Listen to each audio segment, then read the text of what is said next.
देखिए, पहली चीज तो हम लोग बार बार इस बात को कहते हैं कि भारतीय जनता पार्टी अनपढ़ों और कुपड़ों की एक जमात है। उसके पीछे कारण यह है कि लंबे समय से भारतीय जनता पार्टी और आरएसएस मिलकर बाबा साहब द्वारा बनाए गए संविधान को तोड़ने का, कुचलने का बार बार प्रयास कर रही है। अब मुझे ये नहीं पता कि बाबा साहब ने जब संविधान बनाया और उसके आर्टिकल नंबर 1 में अगर आप देखेंगे तो वहां पे भी साफ साफ जिक्र है इंडिया दैट इज भारत। साफ साफ आर्टिकल नंबर 1 में भारतीय संविधान में बाबा साहब ने उसको दर्ज किया। तो मुझे नहीं समझ में आता कि भारतीय जनता पार्टी को और आरएसएस को बाबा साहब से इतनी ज्यादा कुंठा क्यों है, बाबा साहब से इतनी ज्यादा पीड़ा क्यों है, वो भारतीय जनता पार्टी के लोग बताएंगे। दूसरा, देखिए, एक लंबे समय से भारतीय जनता पार्टी तमाम अलग अलग मुद्दे हमारे बीच में, आपके बीच में ला रही है, लेकिन थोड़ा सा प्रैक्टिकल हम लोग बात करते हैं शांतनु भाई। देखिए, भारतीय जनता पार्टी जब इस डिबेट को छेड़ रही है कि हम इंडिया को पलट के भारत कर देंगे, तो मेरे हाथ में 100 रुपए की नोट है। इस 100 रुपए की नोट आप देखेंगे तो इसमें साफ साफ लिखा गया है reserve bank of India.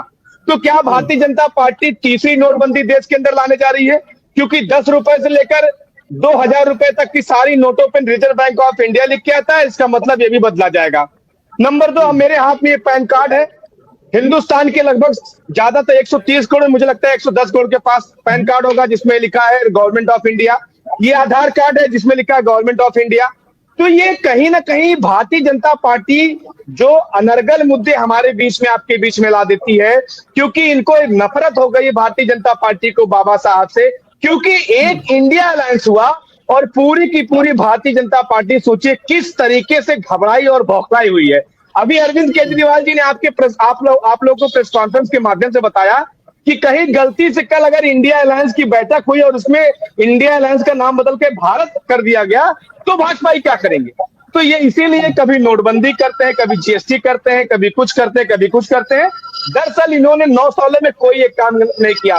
2 crore रोजगार की आप बात करेंगे, वो कुछ नहीं। महंगाई पे कुछ कर सकते नहीं। पेट्रोल, अच्छा ये बताइए आप, एक 30 सेकंड और हम चलिए मानते हैं आनंद दुबे जी कि इंडिया से अगर ये भारत हो जाएगा तो क्या पेट्रोल 100 से 40 रुपए हो जाएगा? क्या गैस का सिलेंडर कम हो जाएगा? क्या महंगाई कम हो जाएगी? क्या 15 लाख रुपए खाते में आ जाएंगे? क्या 2 करोड़ रोजगार कम हो जाएगा? ये नहीं, आपके पास 9 सालों में बताने के लिए